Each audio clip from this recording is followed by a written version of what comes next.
I went to Progressive Insurance to get big company experience and quit cold turkey to start my own firm in 1997. Told my boss at Progressive, I'm giving you a month's notice because I'm just going home. I'm not going to another job. And 2 weeks into my notice, she came in and said, could we be your first client?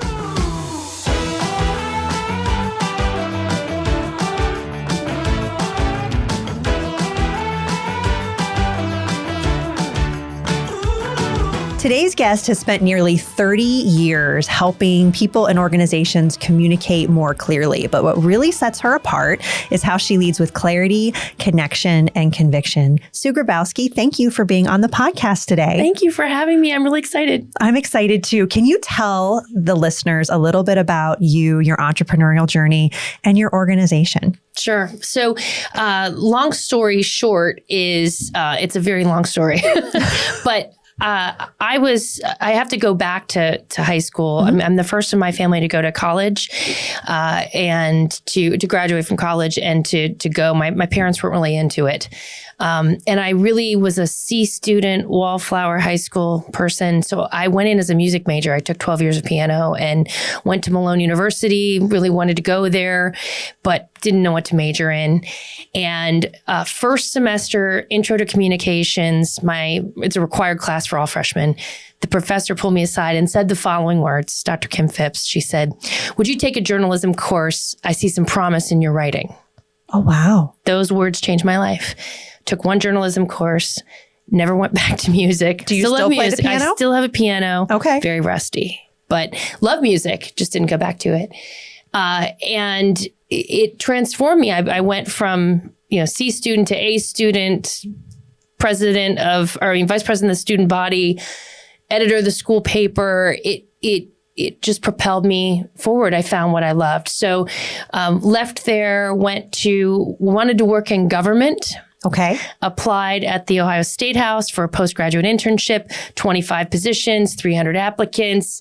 You are talking to number 26. Wow. First runner-up in the beauty contest. I was the alternate. And so my doors closed in Columbus and I ended up going down the business route. So I worked at a magazine, worked at a small ad agency, which is where I got the bug to own my own place.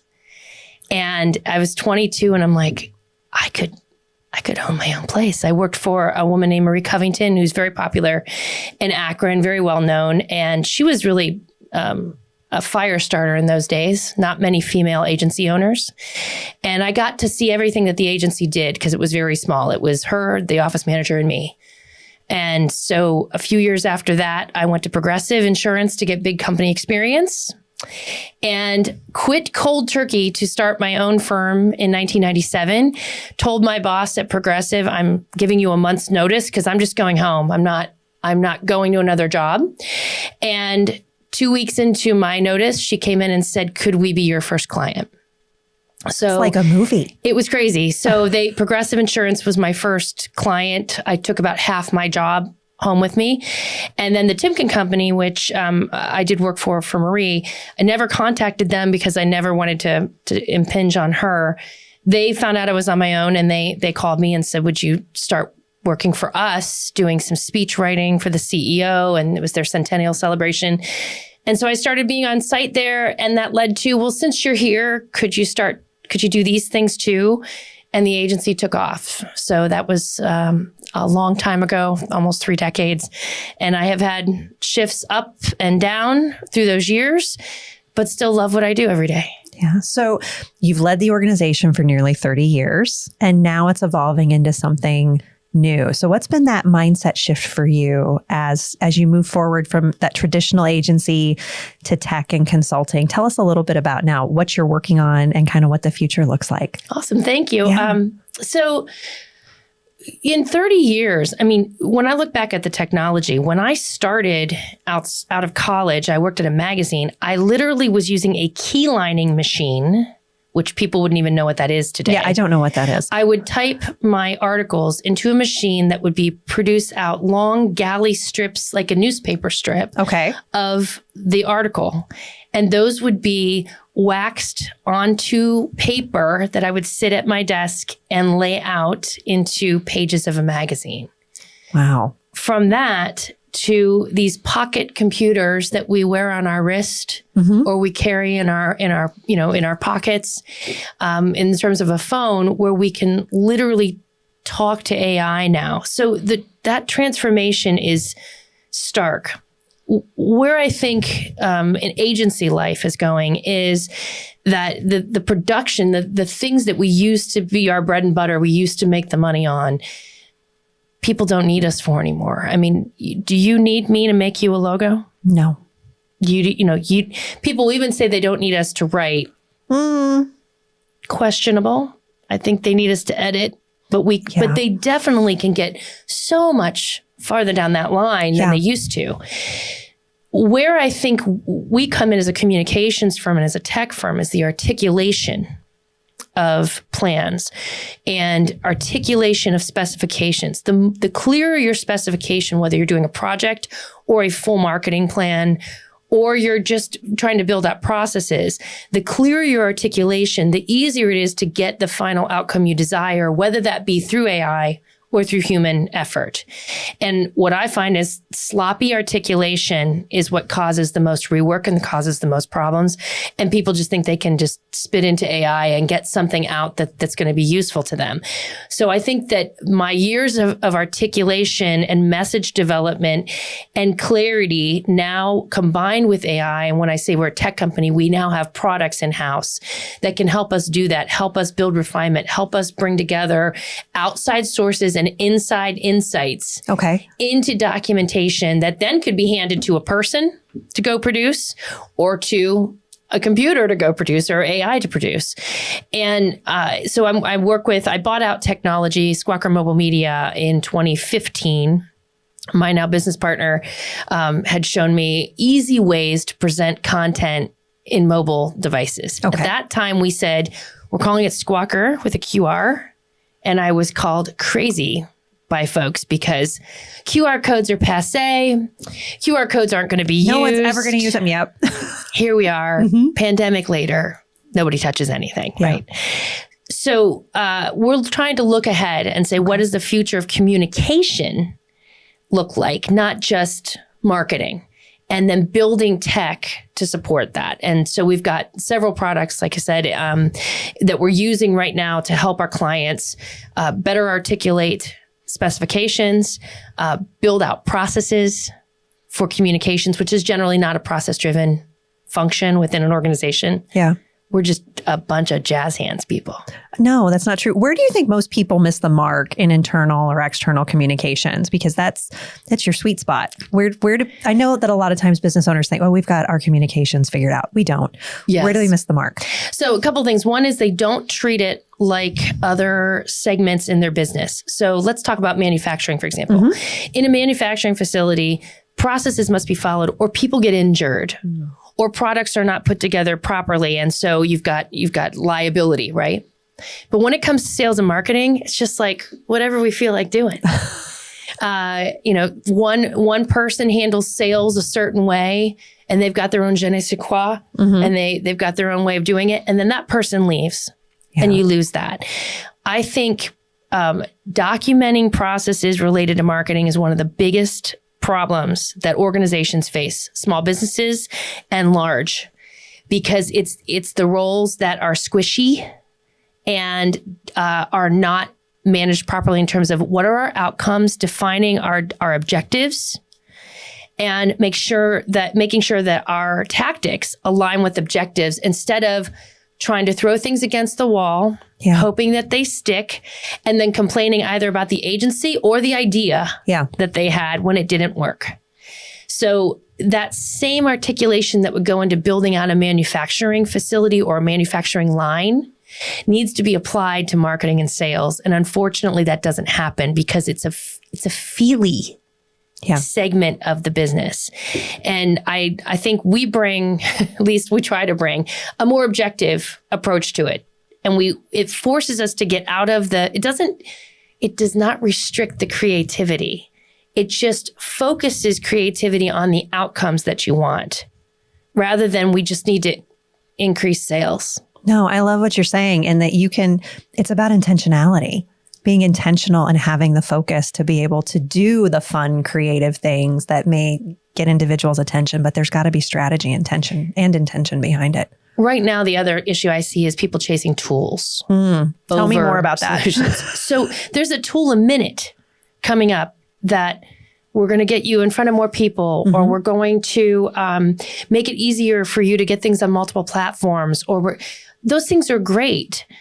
But if you don't even understand the basis of who your audience is, taking a step back and saying, who are we actually trying to meet with? Who are we trying to connect to? That's problematic, because what if your audience is best reached through snail mail? What if they're best reached through, one-on-one phone calls? Those things are not completely dead, but we invest in tools thinking it's going to be the silver bullet. And again, we get frustrated when we don't get the results that we think we're going to get, and then we blame the tool and we go on to the next tool. So I am a big proponent of taking the step back and planning first. So we operate from an understand, plan, execute model at my firm, because we got to understand where you want to go first and who you're trying to reach and what your deliverables are going to be. Building a plan out to match that, and then execute. And right now in marketing and sales, it's a lot of execute first. Yeah. And then go back and go, well, that didn't work, so maybe I should plan now. And you lose time, you lose momentum, and it gets really frustrating. What is your thought or your expertise around, patience? I know for me in the insurance space, in the HR space, a lot of times it's business owners are not willing to commit for a season. They want to commit for a moment. Do you find that similar in marketing? Like, do they commit long enough, or do we have just too short of an attention span? Oh, there's another tool. Here I'm going. Is part of the issue also being willing to commit and give the time for something to grow? It is a game changer. So we do social media advertising, for example. I currently will not engage with a client for less than a year. And that probably sounds like, what? Well, here's what happens. We can make something happen right away, and you can get a little uptick, whether that's in engagement with your pages or traffic to your website. But the minute that you stop that, and you basically start from ground zero all over again. Secondly, there is this long tail effect that has great benefit, because you build your audience first, find out what they like to interact with, A/B test ads, everything from colored backgrounds to headline changes and content changes. You find out what's working with the audience. Then you can build on that, and you can grow that initial audience through retargeting and other things. And then you can approach like-minded folks in that same way. But that takes time. And the other thing is, people will invest in, my nephew's kind of techie, so I'll have them buy my social media ads. We have actual social media ad buyers who understand that. But again, that takes time and experimentation. People want quick fixes. And the other challenge is, what if that's not the problem with your sales? What happens? We only control, marketing drives leads to sales. That's our desire, is to drive leads to sales. I don't control your sales team. I'd like to. I don't know how they answer the phone. I don't know how they respond in email to inquiries. I don't know what their diligence is. I don't know what their tone is. I don't know what your operations are like. I don't know what your customer service is like. Can they close? It doesn't matter how many doors you open if no one can close them. Often people are like, we have trouble with sales. We need more sales. What if the sales aren't the problem? What if the operations are the problem? And then you call a marketing firm to fix your operations. And then again, you get frustrated at the marketing firm for not driving those sales that you want. So that's why I think you need a strong plan, and you need defined objectives. What are you really trying to do? And it can't just be as simple as, we want to grow sales. This doesn't everybody. Yeah. Good point. Yeah. So while we're talking about communication, building patience, executing on a strategy, let's talk about the other end in crisis communications. And so how should a business communicate during crisis? And what's one thing that they should have prepared before anything goes wrong? As a communications expert, I'm excited to hear what you have to say. Thank you. This is a great topic. So I teach crisis communications planning to folks in the UAE government. Oh, wow. And I've been to Dubai a couple times, and they really care about preparing for crises. And these are government folks that are in a variety of roles and a variety of ministries within the government. And I can tell you that most small businesses do not have a crisis communications plan at the ready. And today more than ever, they need to, because social media can be the devil. Yeah. And a single bad post. Yeah.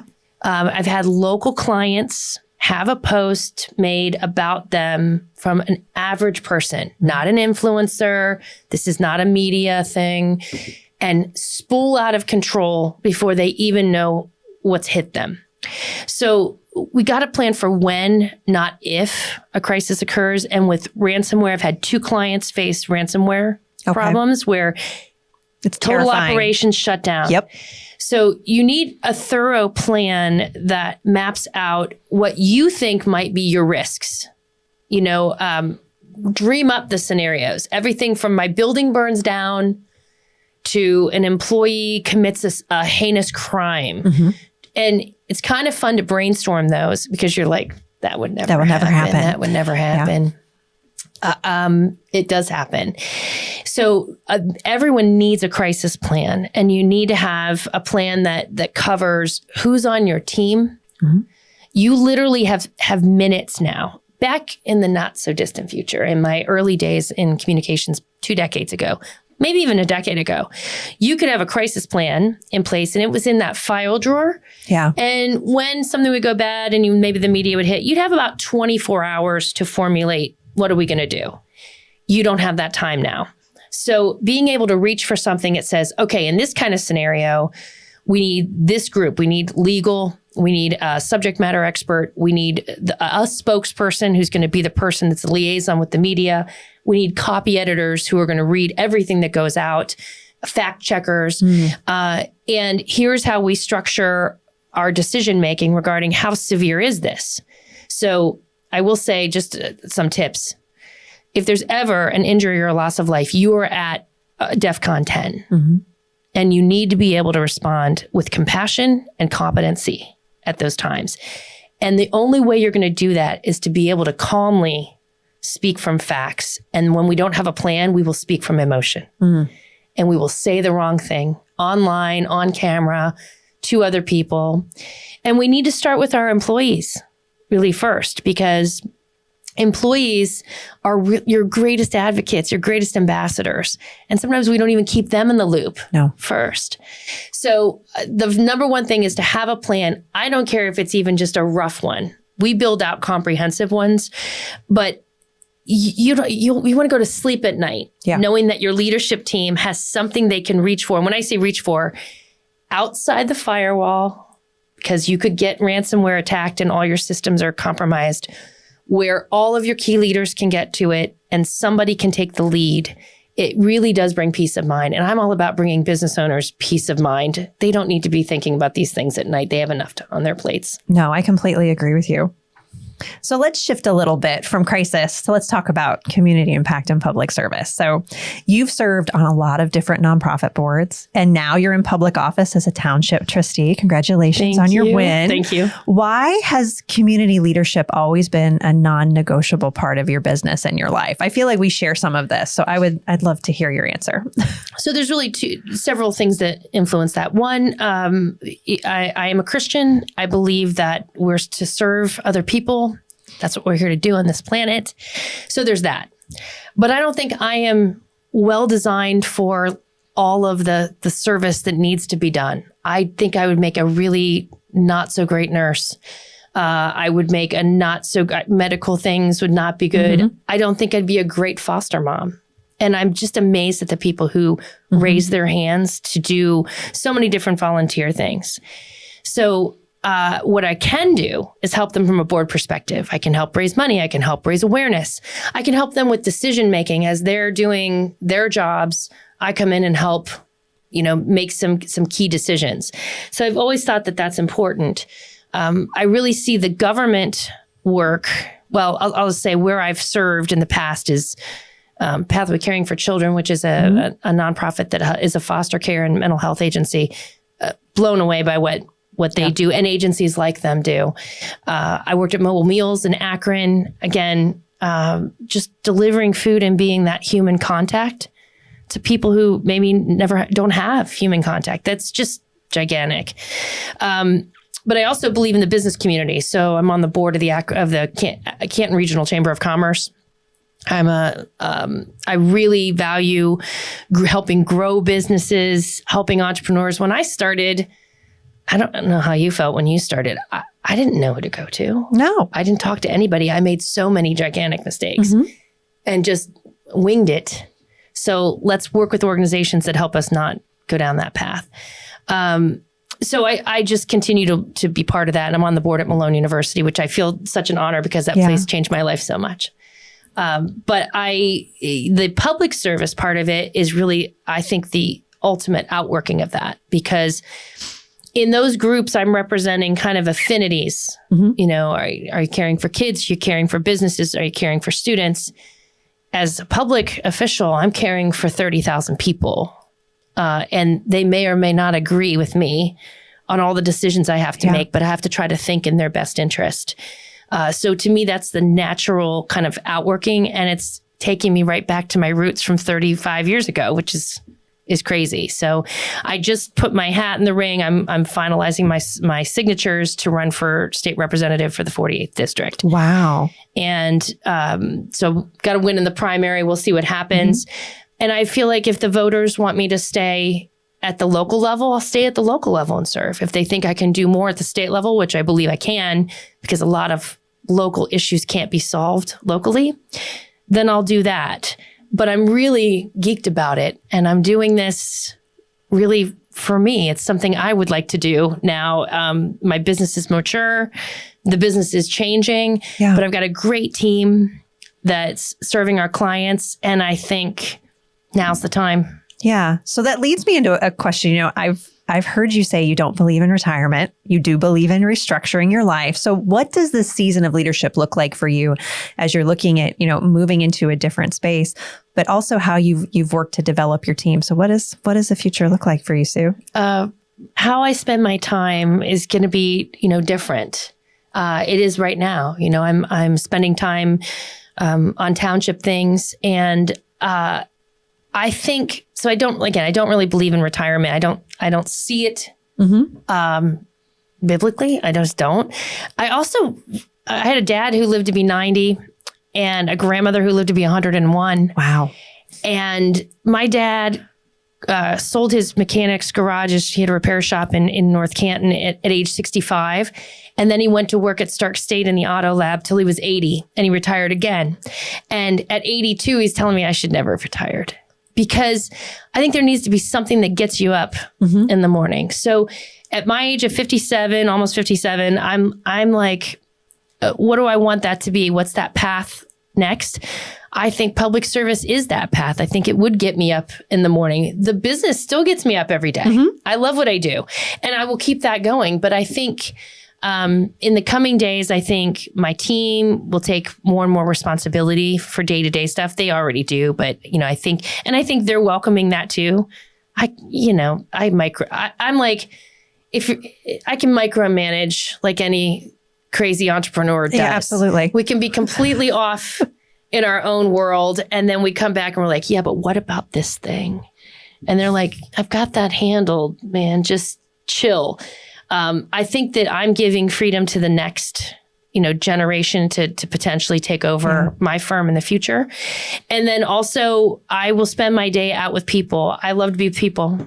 And I think spending time listening to the constituents, listening to residents, solving problems locally or at the state level, and moving the needle. I mean, I just think we need to move faster in everything, business and government, because I don't think we understand how fast AI and AGI is coming. Yeah. Very good point. And I think we're like, it's out there. It's not out there. No, it's here. It's right here. And it's going to dramatically shift our way of life.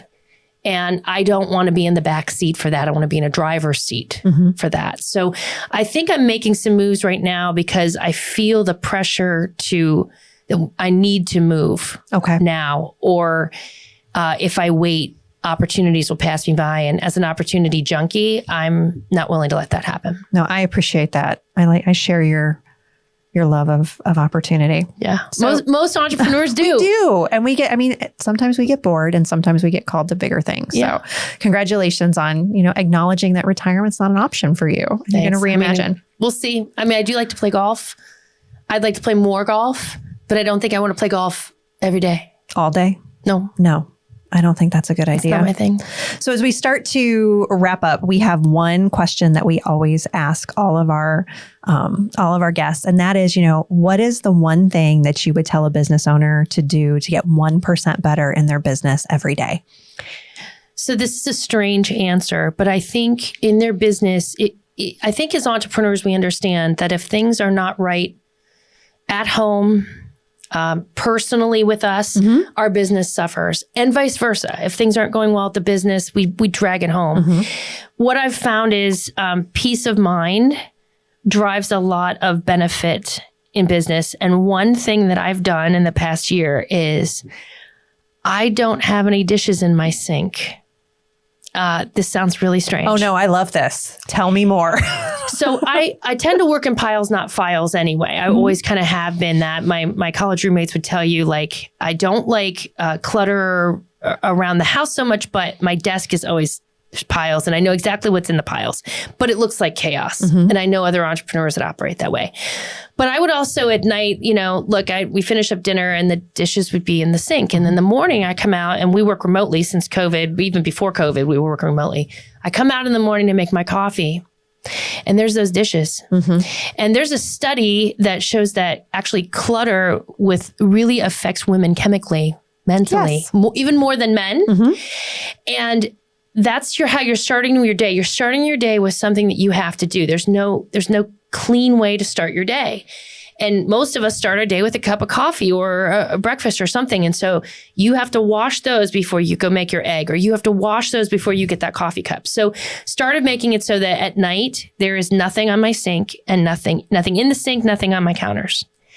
And when I come out in the morning, it's this breath of fresh air. When you talk about 1%, it changes. I come out with a smile on my face instead of that humped-shouldered big sigh. And it's changed a lot for me. And I wonder how many of us in business, before we ever get to the business, what are we starting our morning with in terms of clarity and peace that could actually affect how we treat our employees, how we approach that first task on our list? And so that's what I do. I don't have dishes in my sink anymore. Sue, I love that. Thank you. It's so practical. 1% practical. It seems like it's really changed things for me. Yeah. How can people connect with you? You can connect so all of my social media is public. If you go to Sue Grabowski, it's Sue Dorshuk Grabowski, but you can go there on Facebook, LinkedIn, Instagram. They're all public. You can connect with me there. You can go to desidar.com.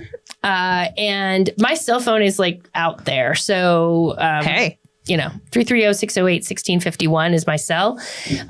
During the campaign, people were like, how do I connect with you? And they're like, oh, wait a minute, I found you. Just call me. And I still get a lot of spam calls, but so if I don't answer and you leave me a message, I'm going to call you back. It's wonderful.